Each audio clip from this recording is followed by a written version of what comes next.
today we've got the Patreon pick of the month, Hush, coming up today. Hush, it's just a little hush. Ooh. I don't know. Take it away before I embarrass myself further. I think it's too late for that, sir. All right. Have you done any research on this author by chance? Zero. We got the Patreon pick and I pulled it up and started reading. Did zero research. Please enlighten me. Okay. Well, so I was reading into kind of like some of her Sri Lankan background. She's Tamil. And from the wiki, it says it's called Black July in Sri Lanka. Riots erupted in Colombo, the capital city, killing thousands of Tamils, the ethnic minority group, the group to which I belong. And this was something where she was like planning on going back, and I can't remember if it was like her father, but a family member was like, "Don't come." And I don't know if that was like the source for this story. I'm not making that claim, but it kind of made me think about like that universal experience, right? So we experienced a lot of riots, a lot of strife, a lot of frustration in 2020 what was happening here in America. And it's not apples to apples, right? Like it's different. But we see those notes. We see that xenophobia. We see that fear of the different. We've seen a lot of talk about inclusivity. And there's just so much of that kind of just like scattered throughout this story, I felt like. Okay, interesting. That puts a lot of perspective on the things that are happening. Do you think Mary could be Jenny in the story or the little girl? It's hard for me to pick, like, this is what the story's about, because it floats through so many different things through this. And maybe that's the best way to walk through this, is to kind of talk through those, because it's a very ambitious piece, I'll say. Because you start out with Jenny, who I didn't take as the author, but maybe I just don't know enough about it. But I just read it as characters, and I just read this first off without knowing anything about the author, right? And she's landing, she's a flight attendant. You got riots on TVs, you got shootings, right? And she's gonna go home, and she hears a voice that sounds familiar, and we're gonna launch into this flashback, but it's this girl that she knew when she was younger, and you've got her accent being picked up on. She's being questioned, probably because of her species, essentially, that it felt very relevant to me with everything that's happened over the past couple of years, it feels like. And that's why I guess I thought maybe that this could be, pseudo the author, writing about her experiences, because it feels very relevant to now with riots and racism and, issues with people, having problems in, travel and whatnot. It felt very, very relevant.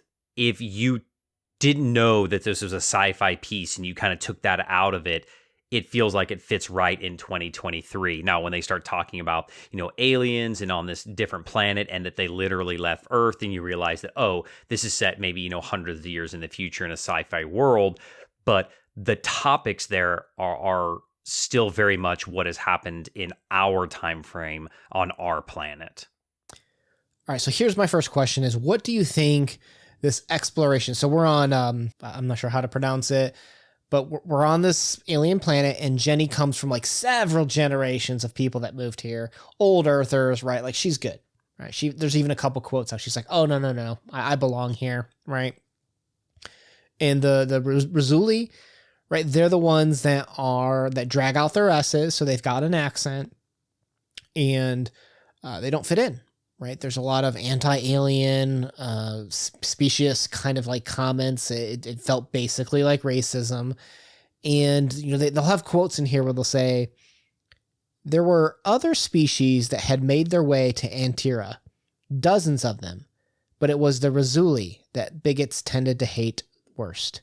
Something atavistic, perhaps. And I thought it was kind of interesting that the word atavistic was used twice in this story, right? So something related to ancestral long history past and such. What does the racism look like to you in this warped mirror world? Like how did you take this racism? It felt very much like it is in our world today. It felt like it was based on looks. It felt like it was based on what these people look like, because they mentioned several times of how they had to put on garments, and they had to hide the way they looked. They had to hide like their gills, and they had to make themselves look different so they weren't treated different. And that is how a lot of people, I think, in our world have to use clothes and hair and makeup to make themselves look like something they're not, so that they are treated differently or treated better, I guess. I hone in on that word atavistic, right? Something that it's kind of like what is that, like the War of the Roses, like the McCoys, where we don't know what started it. We hate them. We don't know why. We just do. My daddy hated them, so I hate them. It's like that passed down generational trauma between the Antira, sorry, I think I said Antirans earlier, and the Razuli, right? Like we just hate them, right? It's something that we've just done for a long time, and we can't even explain it, right? But because they're different, that's why we hate them. And you asked earlier, do I think that Mary Anne was Jenny?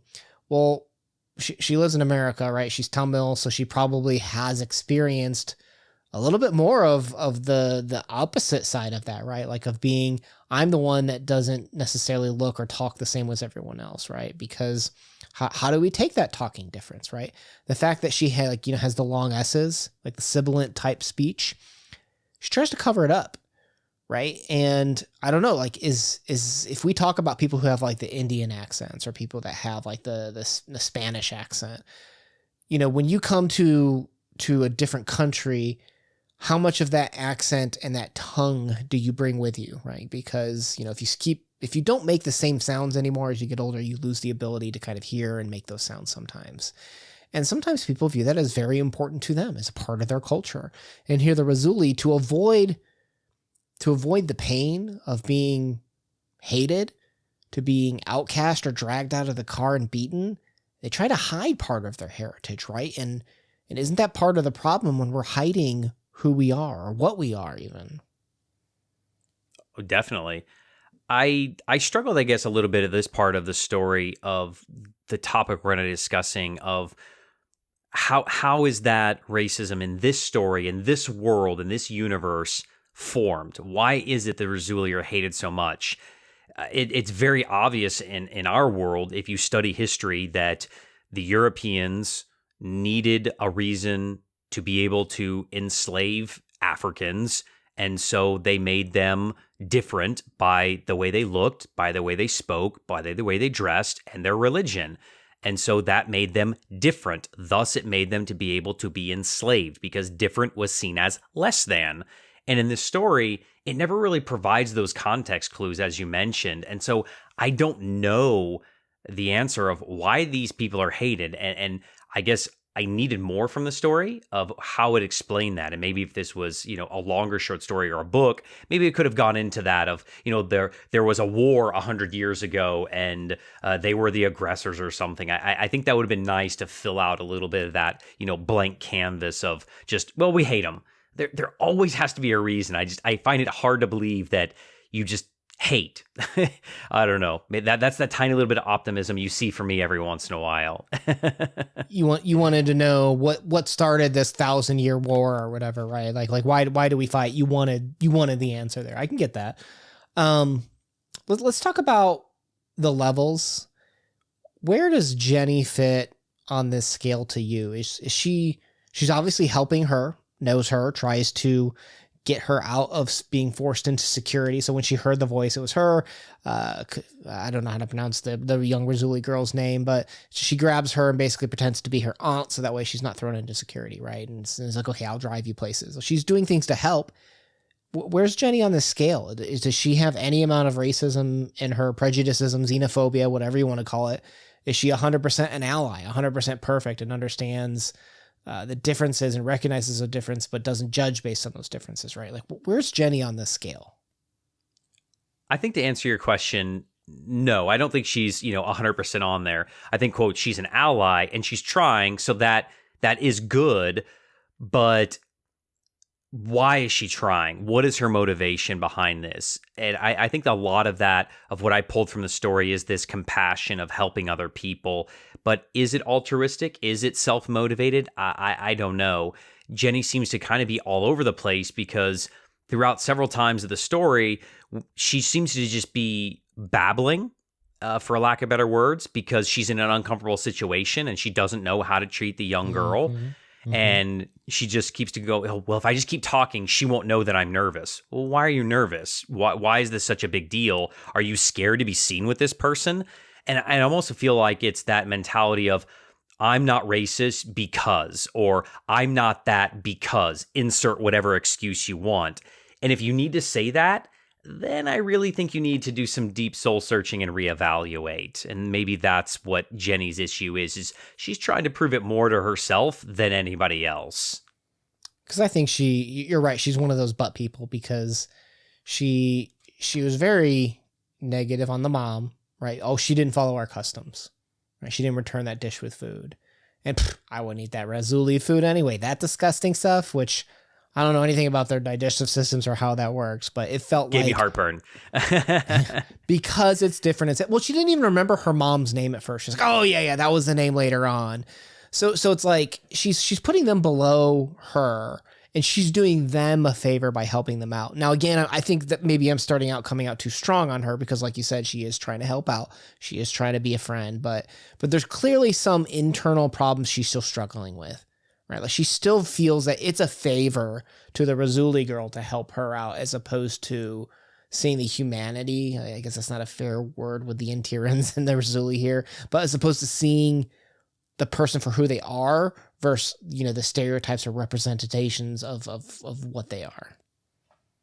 Yeah. Did you also feel that through all of this, it's almost like Jenny is trying to not teach life lessons per se, but there's a lot of, life lesson elements in this story where she talks about lying. I never lie. I raised my boys to not be liars.